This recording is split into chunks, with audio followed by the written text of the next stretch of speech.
اللہ اکبر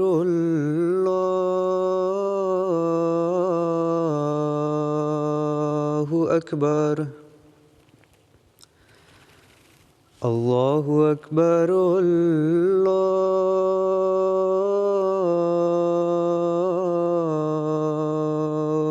اکبر اشہد ان لا الہ الا اللہ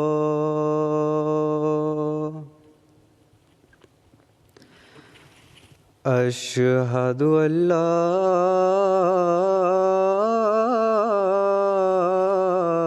الہ الا اللہ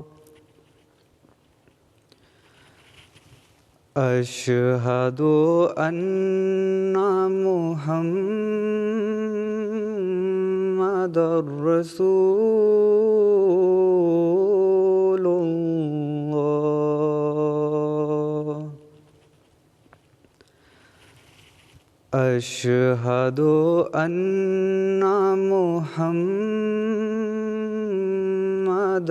رسول اللہ حی علی الصلاۃ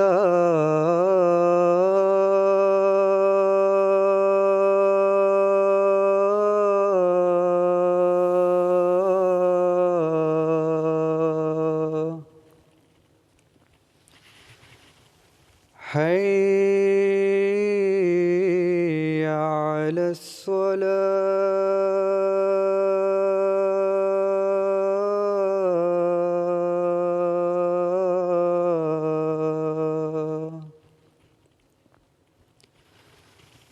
حی علی الفلاح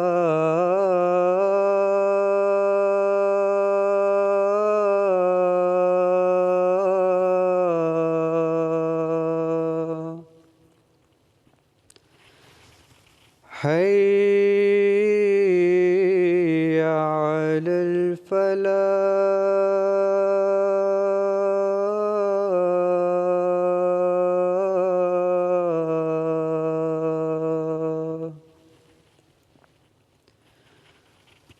اللہ اکبر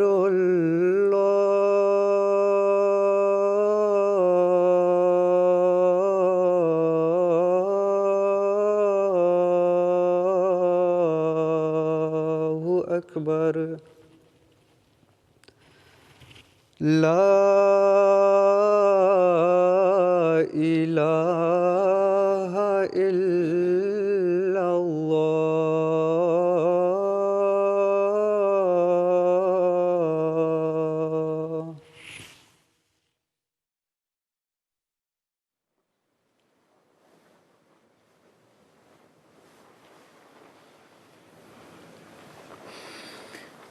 السلام علیکم السلام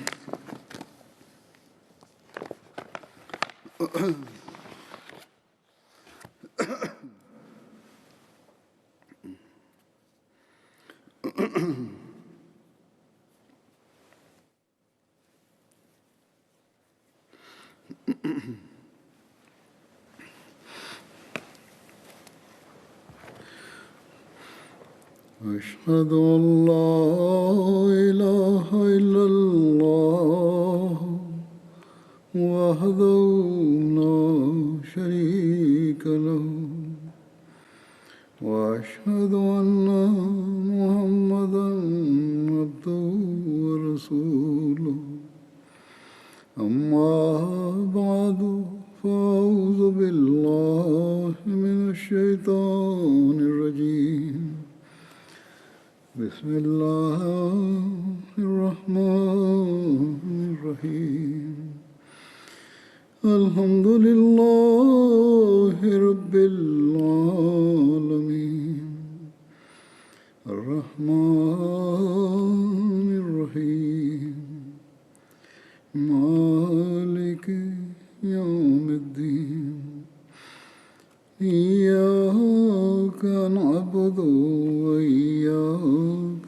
نستعين اهدنا الصراط المستقيم صراط الذين أنعمت عليهم غير المغضوب عليهم ولا الضالين.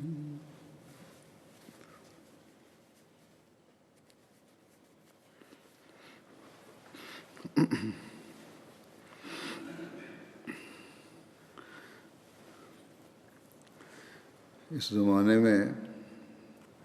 اللہ تعالیٰ نے اپنے وعدے کے موافق حضرت صلی اللہ علیہ وسلم کی غلامی میں زمانے کے امام مسیح موعود اور مہدی موعود کو حکم اور عدل بنا کے بھیجا. وہ حکم اور عدل جس نے اسلام کی حقیقی تعلیم کی روشنی میں تمام مسلمانوں کو امت واحدہ بنانا تھا، جس نے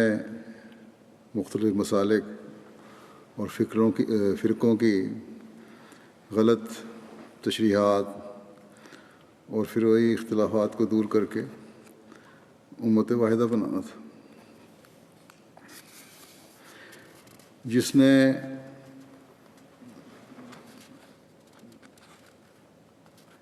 مسلمانوں کو ایک وحدت ادا کرنی تھی. بس آج ہم دیکھتے ہیں کہ مسلمانوں کے ہر فرقے میں سے وہ لوگ جنہوں نے سنجیدگی سے غور کیا، اسلام کے مختلف فرقوں کے اختلافات کے درد کو محسوس کیا، انہوں نے علم، عقل اور دعاؤں سے کام لیتے ہوئے حضرت مسیح موعود علیہ السلام کی جماعت میں شمولیت اختیار کی اور لاکھوں کی تعداد میں ہر سال بھی شامل ہوتے چلے جا رہے ہیں. بس جماعت احمدیہ کسی فرقے یا مسلک کے فرق یا اختلاف نظریات اور تشریح و تفسیر پر قائم ہونے والی جماعت نہیں ہے، بلکہ یہ حضرت صلی اللہ علیہ وسلم کی پیشگوئی کے مطابق اور اللہ تعالیٰ کے وعدے کے مطابق آخری زمانے میں آپ صلی اللہ علیہ وسلم کے غلام صادق کے ذریعے قائم ہونے والی جماعت ہے، جس نے حضرت مسیح موعود علیہ السلام کی بیعت میں آ کر انہی اختلافات کو جو شیعہ سنی کے درمیان ہیں یا کسی فرقے اور مسلک کے درمیان ہیں ختم کر کے امت واحدہ بننا ہے. مسلمانوں کو اسلام کی حقیقی تعلیم سے آگاہ کر کے ہم نے امت واحدہ بنانا ہے. اس کام کے لیے حضرت مسیح موعود علیہ السلام مبعوث ہوئے تھے. اسی کام کے لیے آپ نے جماعت کا قیام اللہ تعالیٰ کے حکم سے کیا، اور اس کام کے کرنے کے لیے اللہ تعالیٰ نے آپ کو الہام فرمایا کہ سب مسلمانوں کو جو روئے زمین پر ہیں جمع کرو اللہ دین واحد. بس یہ کام جو اللہ تعالیٰ نے آپ کے سپرد فرمایا ہے، یہی کام آپ کے بعد خلافت سے جڑ کر اس کی بیعت میں آ کر آپ کی قائم کردہ جماعت کا ہے. اور یہی ہم اللہ تعالیٰ کے فضل سے گزشتہ 130 سال سے کر رہے ہیں، یا جب سے خلافت کا نظام شروع ہوا تو 112 سال سے کر رہے ہیں. اس سے پہلے حضرت مسیح علیہ السلام نے یہ کام کیا.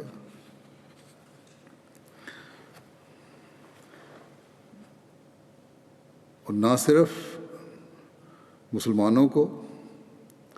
قرآن کریم، سنت نبوی صلی اللہ علیہ وسلم، احادیث صحیح، زمانے کے امام اور حکم اور عدل کی عارفانہ تشریح کی روشنی میں بتا رہے ہیں، بلکہ غیر مسلموں کو بھی اسلام کی خوبصورت تعلیم بتا کر انہیں دائرۂ اسلام میں شامل کرنے کی کوشش کر رہے ہیں. بس مسیح موعود اور حکم و عدل کی جماعت اختلافات ختم کرنے کے لیے قائم ہوئی ہے، اور باوجود مخالفتوں، مقدموں، سختیوں اور گالیوں کے ہماری طرف سے امن اور سلامتی اور دعا کا ہی پیغام ہوتا ہے ہر ایک کو. یقیناً ہم نے حق کو پھیلانے اور حق بات کہنے سے نہیں رکنا، اور اس کے لیے قربانیاں بھی دے رہے ہیں. لڑائی اور گالم گلوچ نہ ہماری طرف سے پہلے کبھی ہوئی نہ ہوگی. الہی جماعتوں کی مخالفتیں بھی ہوتی ہیں اور ان کو ظلم بھی سہنے پڑتے ہیں، لیکن آخرکار اللہ تعالیٰ انہیں کامیابی عطا فرماتا ہے. ہم دعا بھی کرتے ہیں، اور جیسا کہ میں نے کہا کہ کوشش بھی کرتے رہیں گے کہ زمانے کے امام کے پیغام کو ہر مذہب اور ہر ملک کے لوگوں میں پھیلاتے رہیں. لیکن عامۃ المسلمین اور سنجیدہ طبع اور حق کے متلاشی اور فتنہ و فساد ختم کرنے کی خواہش رکھنے والے صاحب علم اور عقل لوگوں سے بھی میں کہتا ہوں کہ اس بات پر غور کریں. سینکڑوں سال سے ابتدا کی چند دہائیوں کے علاوہ شروع سے ہی مسلمان اختلافات میں مبتلا ہو کر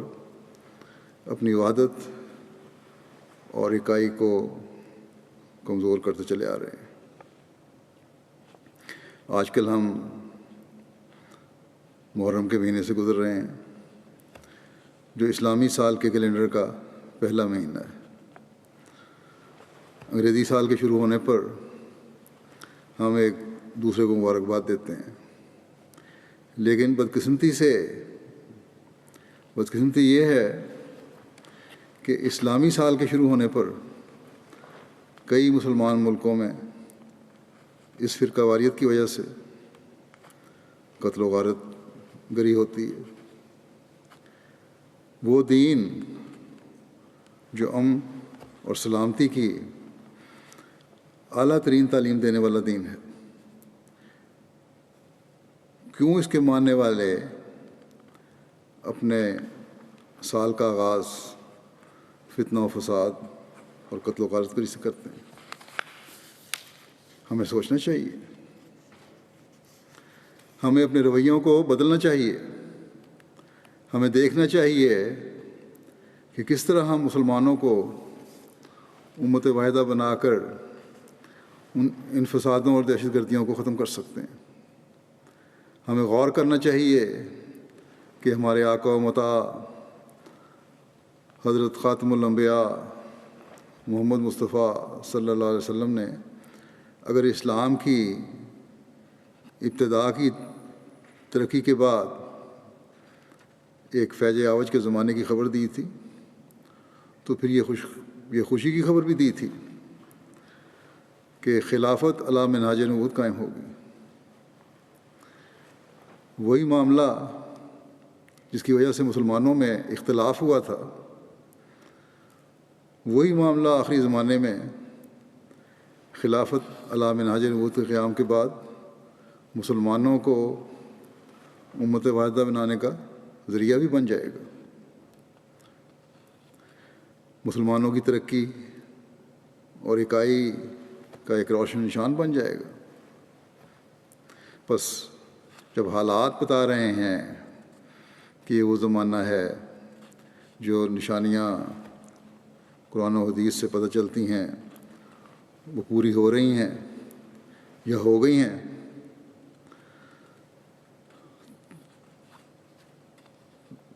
تو کیونکہ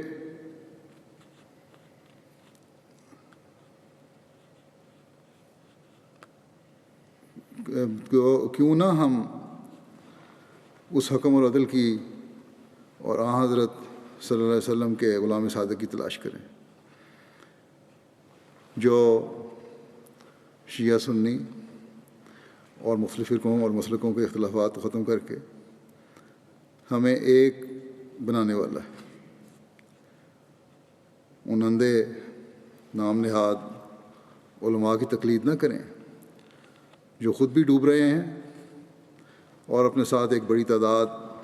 کے مسلمانوں کو بھی ڈبونے کی کوشش کر رہے ہیں۔ دیکھیں،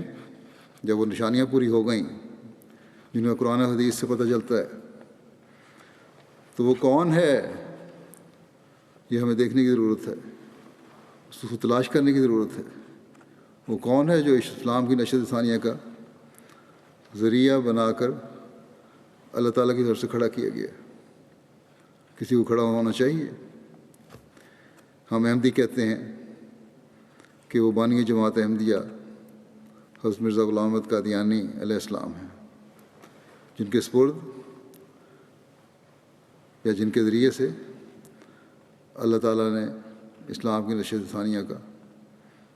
کام، جن کے سپرد کام کیا ہے، یا جن کے ذریعے سے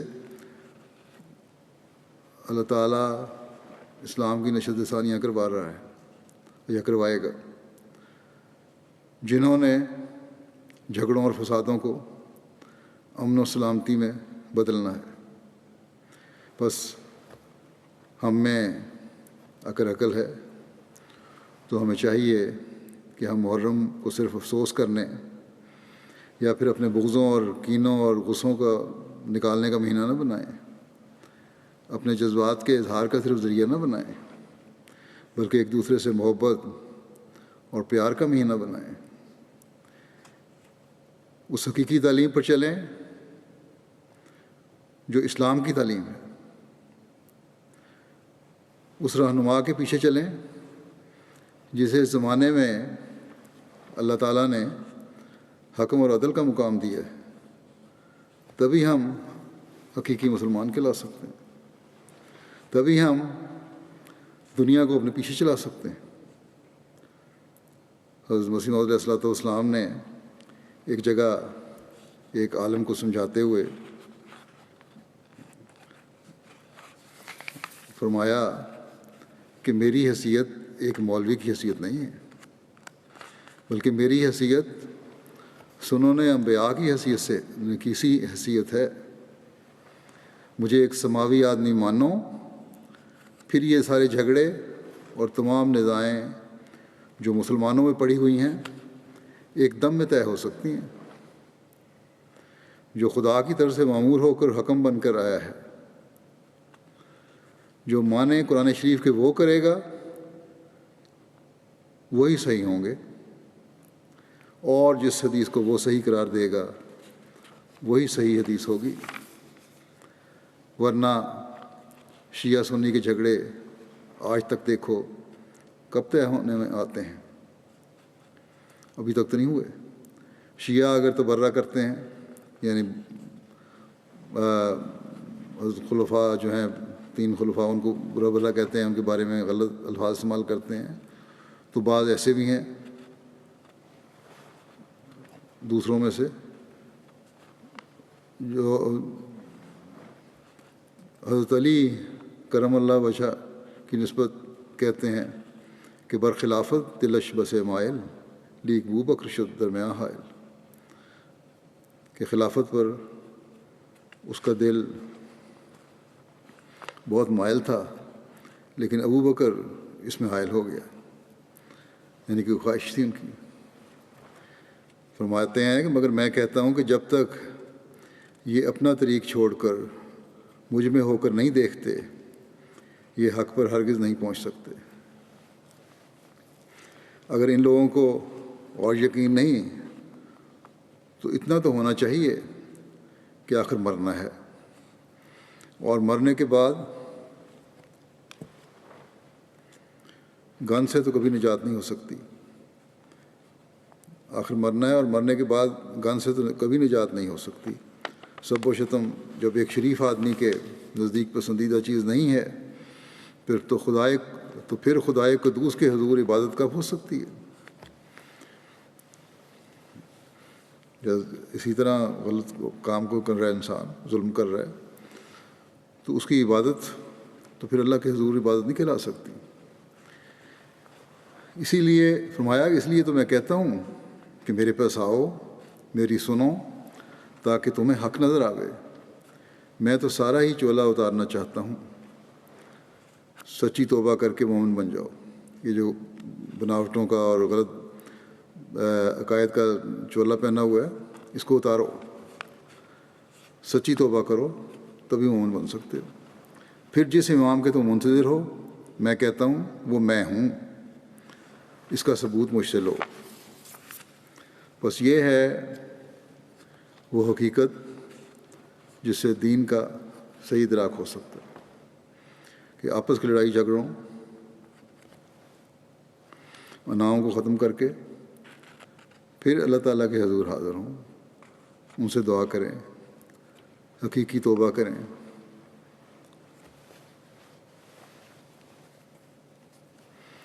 اور یہ اسی وقت ہو سکتا ہے جب اپنے دل کو ہر ملونی سے صاف کر کے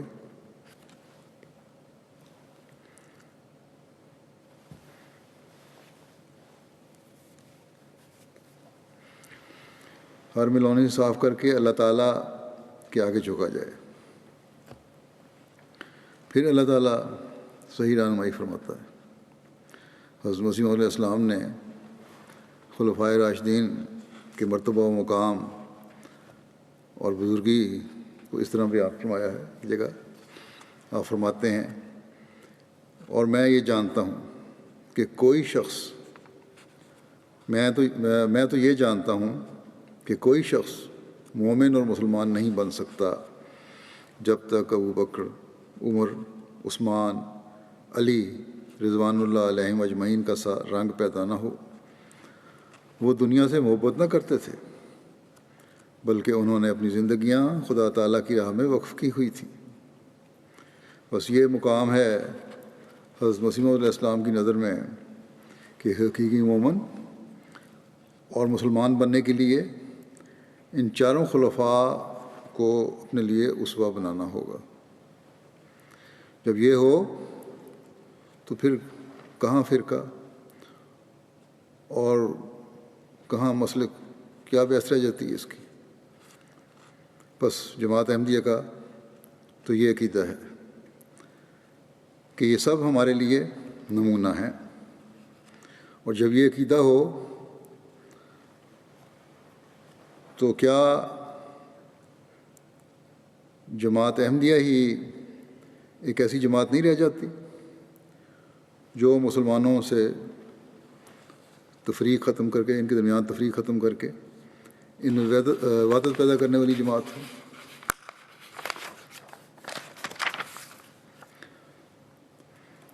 چاروں خلفائے راشدین کا ایک مقام و مرتبہ ہے۔ ہر ایک مقام و مرتبہ کو، ہر ایک کے مقام و مرتبہ کو حضرت مسیح علیہ السلام نے بڑی تفصیل سے بیان فرمایا ہے مختلف جگہوں پر۔ ہر ایک کے اس مقام کو پہچاننے کے لیے میں بعض اقتباسات پیش کرتا ہوں تاکہ نئے آنے والوں اور نوجوانوں کو بھی سمجھ آ جائے کہ کیا ہمارا مسلک ہے، کیا ہم یقین کرتے ہیں، کیا ہمارا عقیدہ ہے۔ حضرت مسیح علیہ السلام فرماتے ہیں، اس زمانے میں بھی مسلمہ نے، یعنی حضرت ابوبکر کے زمانے میں شروع میں ابتدا میں مسلمہ نے عبادتی رنگ میں لوگوں کو جمع کر رکھا تھا، غلط قسم کا تشریحیں کر کے، غلط باتوں کو ناجائز جائز قرار دے کر صرف لوگوں کو اکٹھا کرنے کے لیے اپنے ساتھ میں لایا ہوا تھا۔ فرمایا کہ ایسے وقت میں حضرت ابوبکر خلیفہ ہوئے تو انسان خیال کر سکتا ہے کہ کس قدر مشکلات پیدا ہوئی ہوں گی۔ اگر وہ قوی دل نہ ہوتا، یعنی حضرت ابوبکر، اور حضرت نبی کریم صلی اللہ علیہ وسلم کے ایمان کا رنگ اس کے ایمان میں نہ ہوتا تو بہت ہی مشکل پڑتی اور گھبرا جاتا۔ لیکن صدیق نبی کا ہمسایہ تھا، ہم سایہ یعنی اس کا سایہ پڑ رہا تھا، آپ کے اخلاق کا اثر اس پر پڑا ہوا تھا اور دل نور یقین سے بھرا ہوا تھا۔ اس لیے وہ شجاعت اور استقلال دکھایا کہ حضرت صلی اللہ علیہ وسلم کے بعد اس کی نظیر ملنی مشکل ہے۔ ان کی زندگی اسلام کی زندگی تھی، یہ ایسا مسئلہ ہے کہ اس پر کسی لمبی بحث کی حاجت ہی نہیں۔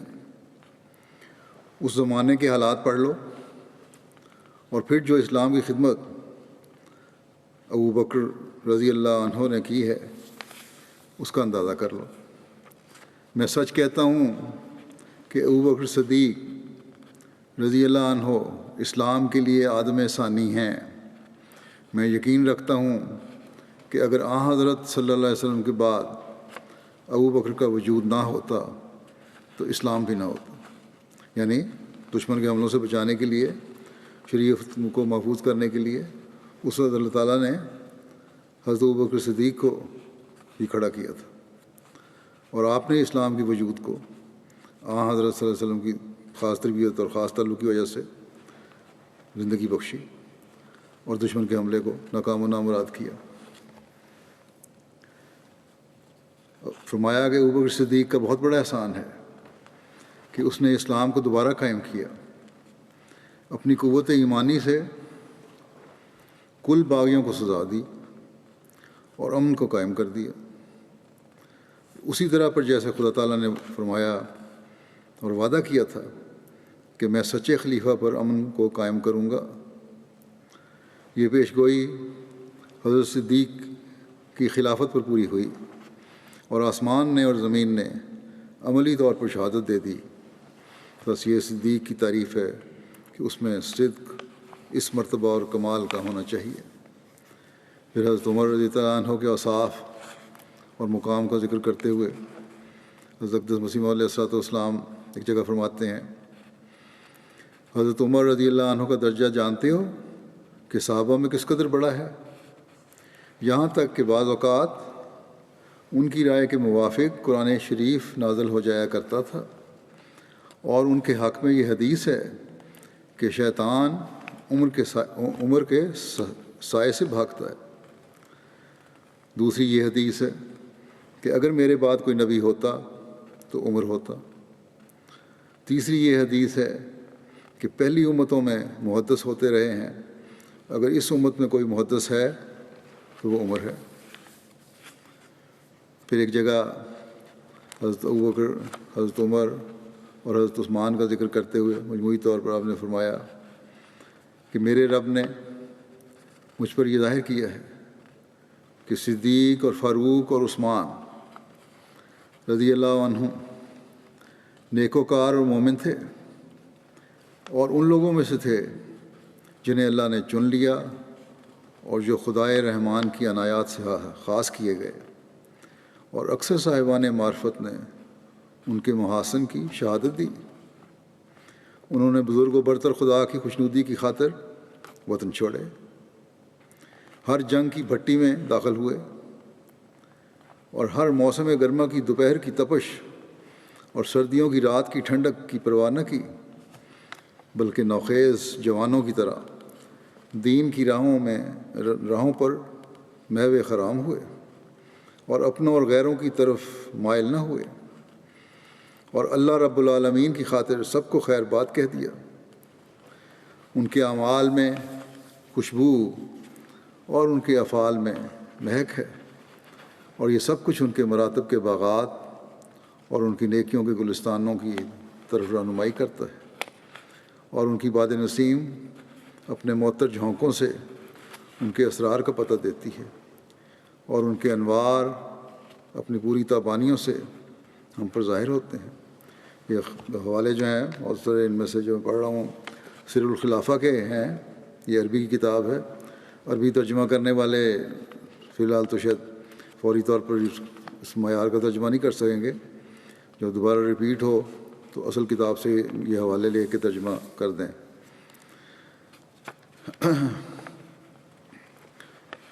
حضرت علی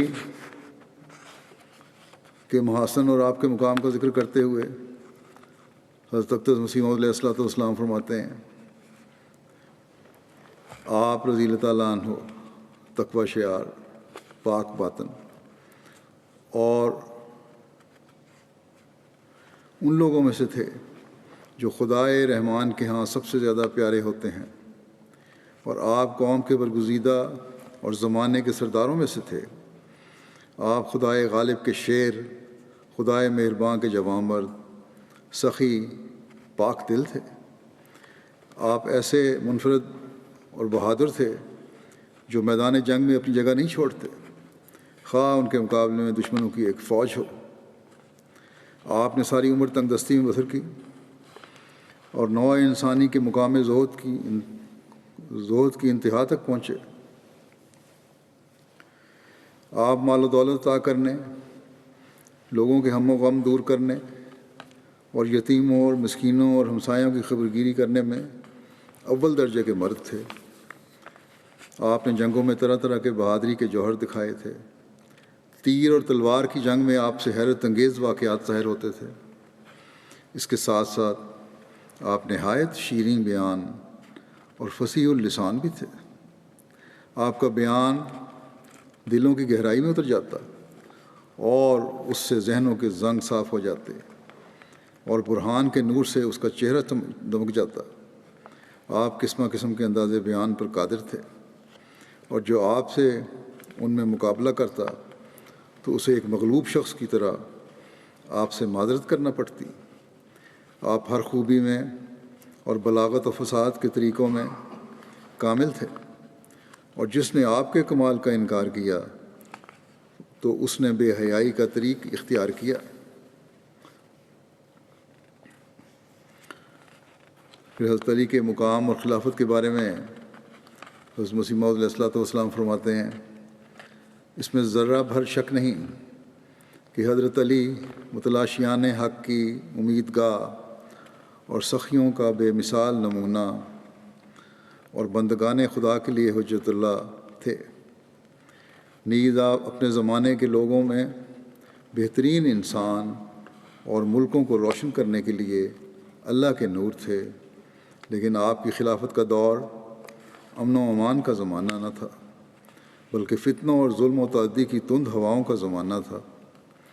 عوام الناس آپ کی اور ابن ابی سفیان کی خلافت کے بارے میں اختلاف کرتے تھے، اور ان دونوں کی طرف حیرت زدہ شخص کی طرح ٹکٹکی لگائے بیٹھے تھے، اور بعض لوگ ان دونوں کو آسمان کے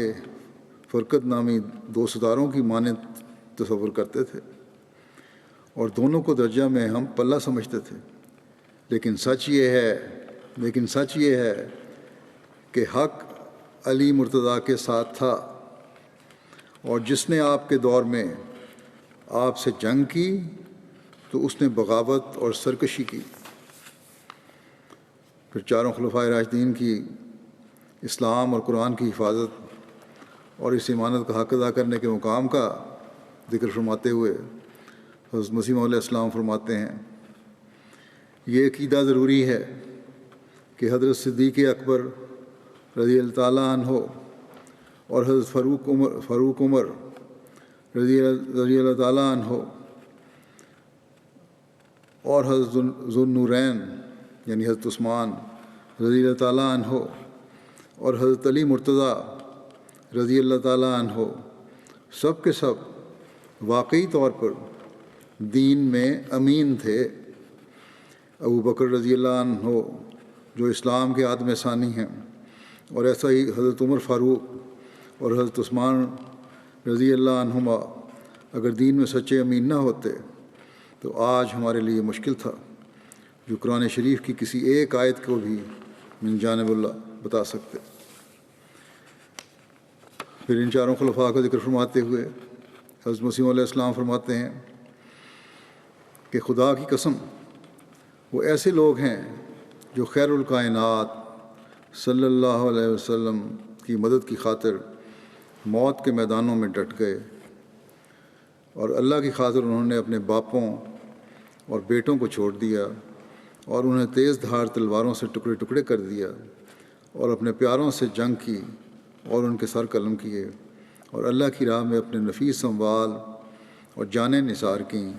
لیکن اس کے باوجود وہ اپنے اعمال کی قلت پر روتے اور سخت نادم تھے۔ کوئی فخر نہیں تھا کہ ہم نے کوئی نیک عمل کیے، اور ان کی آنکھ نے بھرپور نیند کا مزہ نہیں لیا، کبھی نیند بھر کے نہیں سوئے، مگر بہت قلیل جو آرام کے لحاظ سے نفس کا لازمی حق ہے، اور وہ نعمتوں کے دل دادا نہیں تھے۔ بس تم کیسے خیال کرتے ہو کہ وہ ظلم کرتے تھے، مال غصب کرتے تھے، عدل نہیں کرتے تھے اور جور و ستم کرتے تھے، اور یہ ثابت ہو چکا ہے کہ وہ نفسانی خواہشات سے باہر آ چکے تھے، اور وہ ہمیشہ آستانہ الہی پر گرے رہتے تھے، اور وہ فنا فی اللہ لوگ تھے۔ بس یہ ادراک ہے جو ان چاروں خلفاء کے مقام و مرتبہ کا حضرت مسیح علیہ السلام نے ہمیں دیا، اور یہی وہ مقام ہے جب ہر مسلمان ان بزرگوں کو دے گا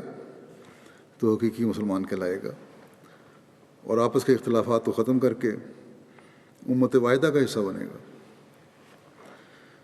ورنہ ہمارے اختلافات اسلام کو تو کوئی فائدہ نہیں پہنچائیں گے، ہاں دشمن ان سے ضرور فائدہ اٹھائے گا، اور وہ فائدہ اٹھا رہا ہے۔ آج کل ہم یہی دیکھ رہے ہیں۔ بس اسلام کی اگر کوئی خدمت اس زمانے میں ہو سکتی ہے، اسلام کی حفاظت کی اگر خواہش ہے، تو پھر اس جری اللہ کے ساتھ جڑ کر ہی ہو سکتی ہے جسے اس زمانے میں اللہ تعالیٰ نے اس کام کے لیے بھیجا ہے۔ جیسا کہ میں نے کہا، آج کل ہم محرم کے مہینے سے گزر رہے ہیں، کل یا پرسوں 10 محرم بھی ہے، جس میں حضرت حسین کی شہادت کے حوالے سے شیعہ اپنے جذبات کا اظہار بھی کرتے ہیں۔ یقیناً یہ ایک ظالمانہ فعل تھا جس طرح حضرت حسین کو شہید کیا گیا۔ جب ان جذبات کا اظہار شیعہ حضرات کرتے ہیں، یا عام حالات میں بھی جو جذبات ہیں شیعہ حضرات کے حضرت حسین کے بارے میں، حضرت علی کے بارے میں، تو یہ سمجھا جاتا ہے عموماً ہمارے بارے میں یا حضرت مسیح علیہ السلام کے بارے میں کہ حضرت مسیح علیہ السلام نے یا آپ کی جماعت نے خاندان نبوت کے مقام کو نہیں پہچانا۔ اس غلط فہمی کو جماعت احمدیہ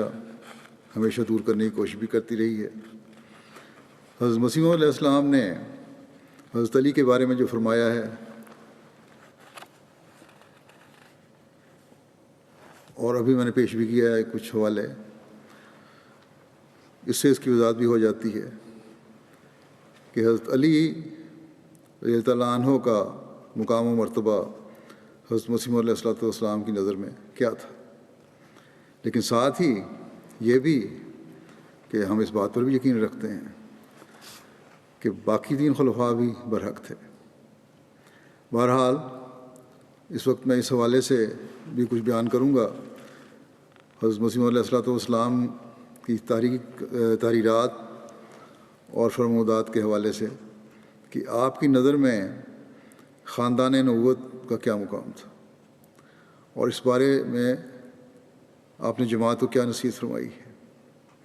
حضرت مسیح علیہ السلام نے اپنی کتاب سر الخلافہ میں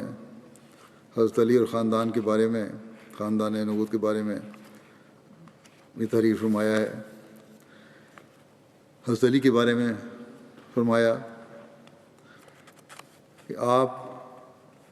لاچاروں کی غمخاریوں کی جانب ترغیب دلاتے اور قناعت کرنے والوں اور خستہ حالوں کو کھانا کھلانے کا حکم دیتے۔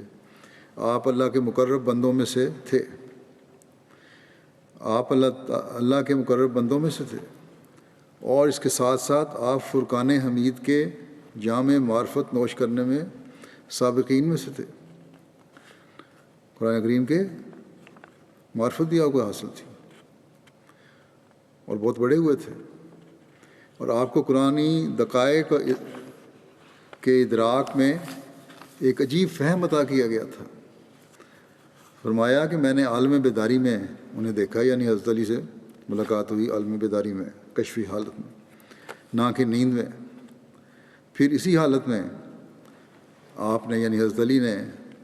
خدائے علام الغیوب کی کتاب کی تفسیر مجھے عطا کی اور فرمایا یہ میری تفسیر ہے اور یہ اب آپ کو دی جاتی ہے، بس آپ کو اس عطا پر مبارک ہو۔ جس میں نے اپنا ہاتھ بڑھایا اور وہ تفسیر لے لی، اور میں نے صاحب قدرت عطا کرنے والے اللہ کا شکر ادا کیا، اور میں نے آپ کو یعنی حضرت علی کو خلق میں متناسب اور خلق میں پختہ اور متواضع، منکسر المزاج، تاباں اور منور پایا، اور میں یہ حلفاً کہتا ہوں کہ آپ مجھ سے بڑی محبت و الفت سے ملے، اور میرے دل میں یہ بات ڈالی گئی کہ آپ مجھے اور میرے عقیدے کو جانتے ہیں، اور میں اپنے مسلک اور مشرب میں شیعوں سے جو اختلاف رکھتا ہوں وہ اسے بھی جانتے ہیں، لیکن آپ نے کسی بھی قسم کی ناپسندیدگی یا ناگواری کا اظہار نہیں کیا، اور نہ ہی مجھ سے پہلو تہی کی، بلکہ وہ مجھے ملے اور مخلص محبین کی طرح مجھ سے محبت کی، اور انہوں نے سچے صاف دل رکھنے والے لوگوں کی طرح محبت کا اظہار فرمایا، اور آپ کے ساتھ حسین بلکہ حسن اور حسین دونوں اور سید الرسل خاتم النبیین بھی تھے، اور ان کے ساتھ ایک نہایت خوبرو، صالحہ، جلیلۃ القدر، بابرکت، پاک باز، لائق تعظیم، باوقار، ظاہر و باہر نور مجسم جوان خاتون بھی تھیں، جنہیں میں نے غم سے بھرا ہوا پایا، لیکن وہ اسے چھپائے ہوئے تھیں، اور میرے دل میں ڈالا گیا کہ آپ حضرت فاطمہ الزہرا ہیں۔ آپ میرے پاس تشریف لائیں اور میں لیٹا ہوا تھا، بس آپ بیٹھ گئیں، اور آپ نے میرا سر اپنی ران پر رکھ لیا اور شفقت کا اظہار فرمایا، اور میں نے دیکھا کہ وہ میرے کسی غم کی وجہ سے غمزدہ اور رنجیدہ ہیں، اور بچوں کی تکلیف کے وقت فرمایا کہ بچوں کی تکلیف کے وقت ماؤں کی طرح شفقت و محبت اور بے چینی کا اظہار فرما رہی ہیں۔ یہ اس پر گندہ ذہن مولوی جو ہیں اعتراض کرتے رہتے ہیں کہ آپ نے لکھا ہے کہ حضرت فاطمہ نے میرا سر اپنی ران پہ رکھ لیا۔ یہ تو ایک ماں کی محبت کا اظہار جو ہوتا ہے بچے سے، اس کا بیان ہو رہا ہے، لیکن ان گندے ذہنوں کو کیا کہے کوئی، اور رحمۃ المسلمین ان کی باتیں سن کے سمجھتے ہیں کہ حضرت فاطمہ الزہرا کی نعوذ باللہ حد تک کر دی، حالانکہ آپ انتہائی، اب تو وہ جو آگے اس کی وضاحت مزید ہو جائے گی کس طرح فرما رہے ہیں کہ ایک ماں کا سلوک آپ کر رہی ہیں مجھ سے۔ بہرحال پھر آپ فرماتے ہیں، پھر مجھے بتایا گیا کہ دین کے تعلق میں ان کے نزدیک یعنی حضرت فاطمہ کے نزدیک میری حیثیت بمنزلہ بیٹے کے ہے، اور میرے دل میں خیال آیا کہ ان کا غمگین ہونا اس امر پر کنایا ہے جو میں قوم، اہل وطن اور دشمنوں سے ظلم دیکھوں گا۔ اس بات پر غمگین تھیں حضرت فاطمہ کہ میرے بیٹے کو یہ ظلم دیکھنا پڑے گا۔ پھر حسن اور حسین دونوں میرے پاس آئے اور بھائیوں کی طرح مجھ سے محبت کا اظہار کرنے لگے، اور ہمدردوں کی طرح مجھے ملے، اور یہ کشف بیداری کے کشفوں میں سے تھا۔ اس پر کئی سال گزر چکے ہیں اور مجھے حضرت علی اور حضرت حسین کے ساتھ ایک لطیف مناسبت ہے، اور اس مناسبت کی حقیقت کو مشرق و مغرب کے رب کے سوا کوئی نہیں جانتا، اور میں حضرت علی اور آپ کے دونوں بیٹوں سے محبت کرتا ہوں، اور جو ان سے عداوت رکھے اس سے میں عداوت رکھتا ہوں، اور میں ہما میں جور و جفا کرنے والوں میں سے نہیں، اور یہ میرے لیے ممکن نہیں کہ میں اس سے اعراض کروں جو اللہ نے مجھ پر منکشف فرمایا، اور نہ ہی میں حد سے تجاوز کرنے والوں سے ہوں۔ پھر ایک جگہ حضرت مسیح علیہ السلام فرماتے ہیں، میں نے اس قصیدے میں جو امام حسین رضی اللہ عنہ کی نسبت لکھا ہے یا حضرت عیسیٰ علیہ السلام کی نسبت بیان کیا ہے، یہ انسانی کارروائی نہیں، یہ تو اللہ تعالیٰ کی طرف سے مجھے بتایا گیا۔ خبیث ہے وہ انسان جو اپنے نفس سے کاملوں اور راست بازوں پر زبان دراز کرتا ہے۔ میں یقین رکھتا ہوں کہ کوئی انسان حسین جیسے یا حضرت عیسیٰ جیسے راست باز پر بد زبانی کر کے ایک رات بھی زندہ نہیں رہ سکتا، اور وعید من آدھا ولین لی، دست بدست اس کو پکڑ لیتا ہے۔ بس مبارک وہ جو آسمان کے مسالے کو سمجھتا ہے اور خدا کی حکمت عملیوں پر غور کرتا ہے۔ یہ حدیث کا جو حوالہ دیا آپ نے، اس سے مراد ہے جس نے میرے ولی سے دشمنی کی، من عاد لی ولین فقط اذنتہ بالحرب، کہ جس نے میرے ولی سے دشمنی کی اختیار کی تو میں نے اس کے ساتھ اعلان جنگ کر دیا۔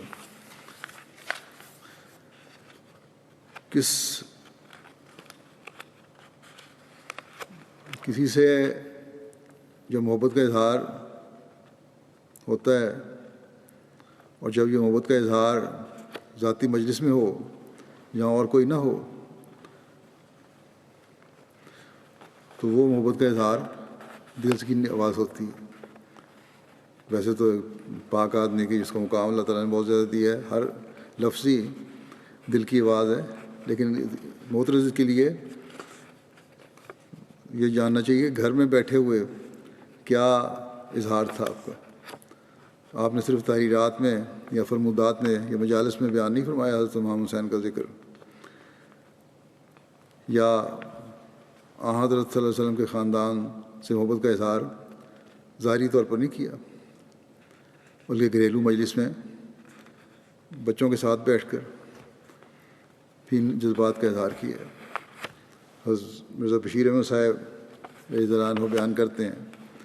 کہ رسول پاک صلی اللہ علیہ وسلم کے ساتھ اسی عشق کی وجہ سے حضرت مسیح موعود علیہ السلام کو آپ کی آل و اولاد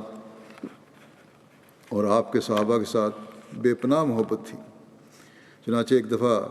جب محرم کا مہینہ تھا اور حضرت مسیح موعود علیہ السلام اپنے باغ میں ایک چارپائی پر لیٹے ہوئے تھے، آپ نے ہماری ہمشیرہ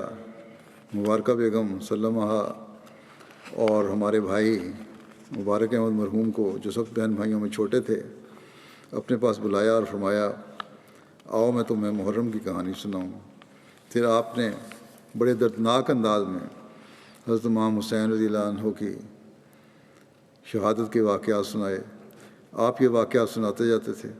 اور آپ کی آنکھوں سے آنسو رواں تھے، اور آپ اپنی انگلیوں کے پوروں سے اپنے آنسو پہنچتے جاتے تھے۔ اس دردناک کہانی کو ختم کرنے کے بعد آپ نے بڑے کرب کے ساتھ فرمایا، یزید پلید نے یہ ظلم ہمارے نبی کریم کے نواسے پر کروایا، مگر خدا نے بھی ان ظالموں کو بہت جلد اپنے عذاب میں پکڑ لیا۔ اس وقت آپ پر عجیب کیفیت آ رہی تھی، اور اپنے آقا کے جگر گوشے کی المناک شہادت کے تصور سے آپ کا دل بہت بے چین ہو رہا تھا، اور یہ سب کچھ رسول پاک کے عشق کی وجہ سے تھا۔ اس بارے میں خود حضرت نواب مبارکہ بیگم صاحبہ بیان فرماتی ہیں۔ ایک جگہ کہتی ہیں اسی واقعے کو، کیونکہ ان کے ساتھ یہ ہوا تھا، کہتی ہیں آپ باغ میں چرپائی پر لیٹے ہوئے تھے حضرت مسیح علیہ السلام، میں اور مبارک ایک کشفہ آپ کو دکھلانے کے لیے لائے پکڑا، آپ نے فرمایا آؤ، تمہیں اس کو تو نظر انداز کیا، اور پھر فرمایا کہ میں تمہیں محرم کی کہانی سناؤں۔ پھر کہتے ہیں ہم دونوں پاس بیٹھ گئے. یہ ماہ محرم کا پہلا عشرہ تھا. آپ نے شہادت حضرت امام حسین علیہ السلام کے واقعات سنانا شروع کیے. فرمایا وہ ہمارے نبی کریم کے نواسے تھے. ان کو منافقوں نے ظالموں سے بھوکا پیاسا کربلا کے میدان میں شہید کر دیا. پھر فرمایا، پھر حضرت مسیح السلام کو بیان فرما رہے ہیں، فرمایا اس دن آسمان سرخ ہو گیا. اس دن آسمان سرخ ہو گیا تھا. 40 روز کے اندر قاتلوں ظالموں کو خدا تعالیٰ کے غضب نے پکڑ لیا. کوئی کوڑی ہو کر مرا، کسی پر کوئی عذاب آیا اور کسی پر کوئی. یزید کے ذکر پر یزید پلید فرماتے تھے. کافی لمبے واقعات آپ نے سنائے. حالت یہ تھی کہ آپ پر رکت آ رہی تھی، آنسو بہنے لگتے تھے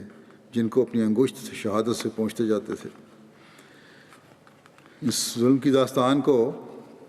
جب انسان سنتا ہے تو رونگٹے کھڑے ہو جاتے ہیں. جب دشمن نے غلبہ پا لیا تو حضرت امام حسین نے اپنے گھوڑے کا رخ لکھا ہے کہ دریائے فرات کی طرف کیا یا کرنے کی کوشش کی تو آپ کا راستہ روک لیا گیا. ایک شخص نے آپ کو تیر مارا جو آپ کی ٹھوڑی کے اوپر لگا یہاں آ کے، بڑا زخم گہرا ہو گیا. پھر حملہ آوروں نے مزید حملے کیے اور آپ کو حملے کر کے شہید کر دیا. راوی بیان کرتا ہے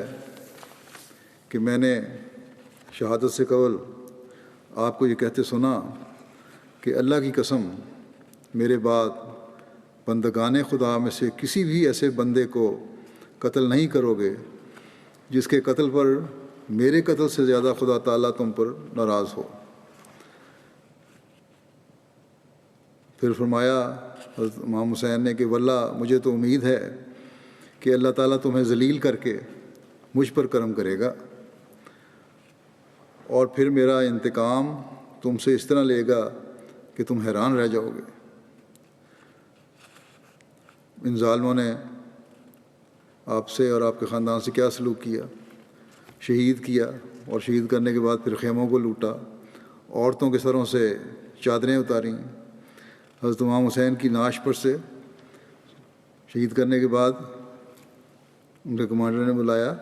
کہ ان کی نعش لٹائی ہوئی ہے، اس پہ سے کون گھوڑوں سمیت گزرے گا. اور 10 گھوڑے تیار ہوئے اور ان کو گزار کر نعش کو پامال کیا گیا. آپ کی کمر کی ہڈیوں کو اور پسلیوں کو چکنا چور کر دیا گیا. ایک روایت کے مطابق آپ کے جسم پر 33 زخم نیزے اور 43 زخم تلوار کے تھے اور تیروں کے زخم اس کے علاوہ تھے. پھر آپ کا سر کاٹ کر گورنر کے پاس بھیجا گیا اور اس نے یہ سر کوفہ میں نصب کروایا. ظلم کی انتہا ہے. کوئی خبیث ترین دشمن بھی اس طرح نہ کرے. یہ تو مختصر میں نے بیان کیا ہے. جب حضرت مسیح علیہ السلام بیان فرما رہے تھے تو اس وقت اس واقعے پہ آپ ہم سے آنسوؤں کی جھڑی لگی ہوئی تھی. بس کس طرح کہہ سکتے ہیں کہ ہم نعوذ باللہ خاندان ابوت سے محبت نہیں کرتے یا اس کا ادراک نہیں رکھتے، بلکہ ایک موقع پر آپ نے سختی سے جماعت کو بھی نصیحت فرمائی کہ جب آپ کو پتہ لگا ایک موقع پہ کہ کسی نے غلط الفاظ استعمال کیے ہیں حضرت امام حسین کے بارے میں، چنانچہ آپ نے فرمایا کہ واضح ہو کہ کسی شخص کے ایک کارڈ کے ذریعے سے، جو پوسٹل کارڈ ہوتا ہے، اس کے ذریعے سے مجھے اطلاع ملی ہے کہ بعض نادان آدمی جو اپنے تئیں میری جماعت کی طرف منسوب کرتے ہیں حضرت امام حسین رضی اللہ تعالیٰ عنہ کی نسبت یہ کلمات منہ پر لاتے ہیں کہ نعوذ باللہ حسین بوجہ اس کے کہ اس نے خلیفہ وقت یعنی یزید سے بیعت نہیں کی باغی تھا اور یزید حق پر تھا. آپ نے فرمایا لعنت اللہ علی الکاذبین. مجھے امید نہیں کہ میری جماعت کے کسی راست باز کے منہ سے ایسے خبیث الفاظ نکلے ہوں. مگر ساتھ اس کے مجھے یہ بھی دل میں خیال گزرتا ہے کہ چونکہ اکثر شیعہ نے اپنے ورد تبرع اور لان تان میں مجھے بھی شریک کر لیا ہے، اس لیے کچھ تعجب نہیں کہ کسی نادان بے تمیز نے سفیہانہ بات کے جواب میں سفیہانہ بات کہہ دی ہو، جیسا کہ بعض جاہل مسلمان کسی عیسائی کی بدزبانی کے مقابلے پر جو حضرت صلی اللہ علیہ وسلم کی شان میں کرتا ہے، حضرت عیسیٰ علیہ السلام کی نسبت کچھ سخت الفاظ کہہ دیتے ہیں۔ بہرحال میں اس اشتہار کے ذریعے سے اپنی جماعت کو اطلاع دیتا ہوں کہ ہم اعتقاد رکھتے ہیں کہ یزید ایک ناپاک تباہ دنیا کا کیڑا اور ظالم تھا، اور جن معنوں کی روح سے کسی کو مومن کہا جاتا ہے وہ اس میں موجود نہ تھے۔ مومن بننا کوئی امر سہل نہیں ہے۔ اللہ تعالیٰ ایسے شخصوں کی نسبت فرماتا ہے، قالت الاعراب آمنا قل لم تؤمنوا ولکن قولوا اسلمنا۔ مومن وہ لوگ ہوتے ہیں جن کے اعمال ان کے ایمان پر گواہی دیتے ہیں، جن کے دل پر ایمان لکھا جاتا ہے، اور جو اپنے خدا اور اس کی رضا کو ہر ایک چیز پر مقدم کر لیتے ہیں، اور تقویٰ کی باریک اور تنگ راہوں کو خدا تعالیٰ کے لیے اختیار کرتے اور اس کی محبت میں محو ہو جاتے ہیں، اور ہر ایک چیز جو بت کی طرح خدا سے روکتی ہے، خواہ وہ اخلاقی حالت ہو یا اعمال فاسقانہ ہوں یا غفلت اور کسل ہو، سب سے اپنے تئیں دور تر لے جاتے ہیں۔ لیکن بدنصیب یزید کو یہ باتیں کہاں حاصل تھیں؟ دنیا کی محبت نے اس کو اندھا کر دیا تھا، مگر حسین رضی اللہ عنہ طاہر مطہر تھا، اور بلا شبہ وہ ان برگزیدوں میں سے ہے جن کو خدا تعالیٰ اپنے ہاتھ سے صاف کرتا اور اپنی محبت سے معمور کر دیتا ہے، اور بلا شبہ وہ سرداران بہشت میں سے ہے، اور ایک ذرہ کینہ رکھنا اس سے موجب سلب ایمان ہے۔ اور اس امام کی تقویٰ اور محبت الہی اور صبر اور استقامت اور زہد اور عبادت ہمارے لیے اسوہ حسنہ ہے، اور ہم اس معصوم کی ہدایت کے اقتداء کرنے والے ہیں جو اس کو ملی تھی۔ تباہ ہو گیا وہ دل جو اس کا دشمن ہے، اور کامیاب ہو گیا وہ دل جو عملی رنگ میں اس کی محبت ظاہر کرتا ہے، اور اس کے ایمان اور اخلاق اور شجاعت اور تقویٰ اور استقامت اور محبت الہی کے تمام نقوش انعکاسی طور پر کامل پیروی کے ساتھ اپنے اندر لیتا ہے، جیسا کہ ایک صاف آئینے میں ایک خوبصورت انسان کا نقش۔ یہ لوگ دنیا کی آنکھوں سے پوشیدہ ہیں، کون جانتا ہے ان کا قدر مگر وہی جو ان میں سے ہیں۔ دنیا کی آنکھ وہ شناخت نہیں کر سکتی کیونکہ وہ دنیا سے بہت دور ہیں۔ یہی وجہ حسین کی شہادت کی تھی، کیونکہ وہ شناخت نہیں کیا گیا۔ دنیا نے کسی پاک اور برگزیدہ سے اس کے زمانے میں محبت کی، تا حسین سے بھی محبت کی جاتی۔ غرض یہ امر نہایت درجے کی شقاوت اور بے ایمانی میں داخل ہے کہ حسین رضی اللہ عنہ کی تحقیر کی جائے، اور جو شخص حسین یا کسی اور بزرگ کی جو ائمہ مطہرین میں سے ہے تحقیر کرتا ہے، یا کوئی کلمہ استخفاف کا ان کی نسبت اپنی زبان پر لاتا ہے، وہ اپنے ایمان کو ضائع کرتا ہے، کیونکہ اللہ جل شانہ اس شخص کا دشمن ہو جاتا ہے جو اس کے برگزیدوں اور پیاروں کا دشمن ہے۔ بس یہ کس طرح ہو سکتا ہے کہ حضرت مسیح علیہ السلام کو یہ سب کچھ سننے کے بعد ہم کہیں کہ آل محمد سے محبت نہیں تھی؟ جس محبت کا ادراک آپ کو تھا وہ کسی اور کو نہیں ہو سکتا، اور یہی آپ نے فرمایا بھی ہے۔ لیکن جہاں شیعہ غلف کی حد تک گئے ہیں وہاں ان کو حقیقت بھی آپ نے بتائی ہے، اور جہاں سنی غلط ہوئے وہاں انہیں بھی بتایا کہ اصلاح کرو، اور یہی حکم اور عدل کا کام ہے۔ اور اسلام کی حقیقی تعلیم کے پھیلانے اور رائج کرنے کے اسی کام کے لیے اللہ تعالیٰ نے آپ کو بھیجا تھا۔ لیکن اس کے باوجود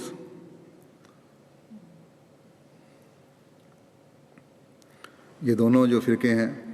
بڑے، یہ احمدیوں کو ہی برا کہتے ہیں۔ ہمیں ہی ظلموں کا نشانہ بنایا جاتا ہے، لیکن اس کے باوجود ہم نے صبر و استقامت سے اس کام کو جاری رکھنا ہے جو ہمارے سپرد ہے، جس کے لیے ہم نے حضرت مسیح موعود علیہ السلام کی بیعت کی کہ حقیقی اسلام کو دنیا میں پھیلائیں، اس نمونے کو سامنے رکھیں جو حضرت امام حسین نے ہمیں دکھایا۔ حضرت مسلم موعود نے اپنے ایک شعر میں فرمایا تھا کہ وہ تم کو حسین بناتے ہیں اور آپ یزیدی بنتے ہیں، یہ کیا ہی سستا سودا ہے، دشمن کو تیر چلانے دو۔ بس ہماری قربانیاں تو انشاءاللہ رائے گانی جائیں گی۔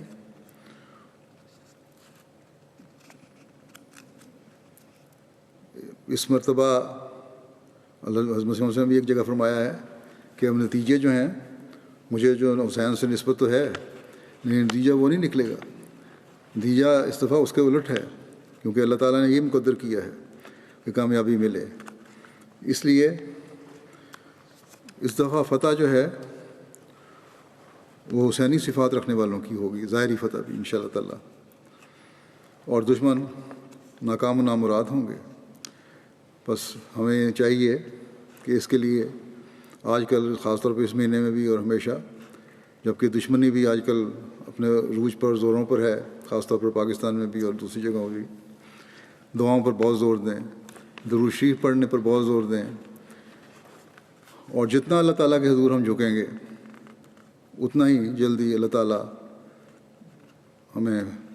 فتح نصیب کرے گا، کامیابی و کامرانی نصیب فرمائے گا۔ ان دنوں میں خاص طور پہ دوسرے مسلمانوں کے لیے بھی دعا کریں، وہ مسلمان فرقے ایک دوسرے کی گردنیں کاٹنے پر لگے ہوئے ہیں، اور ان دنوں میں خاص طور پر جب 10 محرم آتی ہے تو تاریخ ابھی تک تو یہی بتا رہی ہے کہ کہیں نہ کہیں امام بار گاؤں پہ اور تازیوں پہ یا مختلف جگہوں پہ حملے بھی ہوتے ہیں، اور پھر کئی لوگوں کو شہید کیا جاتا ہے، دین کے نام پہ شہید کیا جاتا ہے۔ تو اللہ تعالیٰ عقل دے، اور یہ سال، اس سال کم از کم ایسی کہیں اطلاع نہ ملے کسی بھی ملک سے کہ جہاں مسلمانوں نے مسلمانوں کو ایک مارا ہو، اور اس حقیقت کو بھی جلد پہچاننے والے ہوں یہ مسلمان کہ اسلام کی فتح جو اللہ تعالیٰ نے مقدر کی ہے وہ حضرت مسیح موعود علیہ الصلوۃ والسلام کے ذریعے سے ہی کی ہے، اور ان کو یہ سمجھ آ جائے کہ ہماری کامیابی اب اسی میں ہے کہ زمانے کے امام اور مسیح موعود علیہ الصلوۃ والسلام کی بیعت میں آ جائیں۔ اللہ تعالیٰ ان کو توفیق بھی عطا فرمائے۔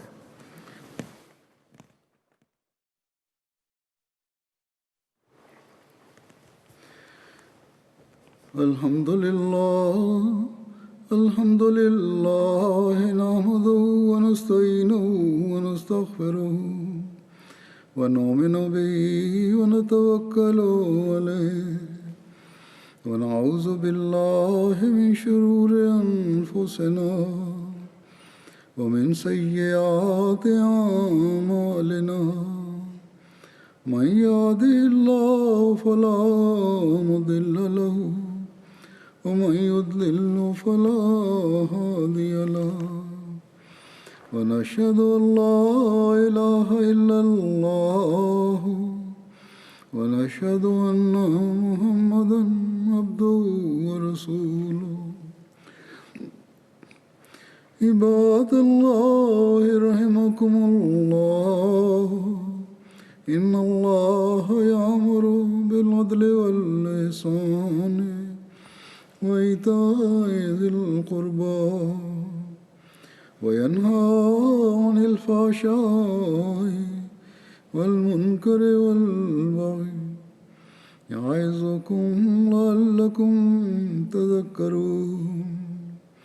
اذكروا الله يذكركم وادعوه يستجب لكم ولذكر الله أكبر۔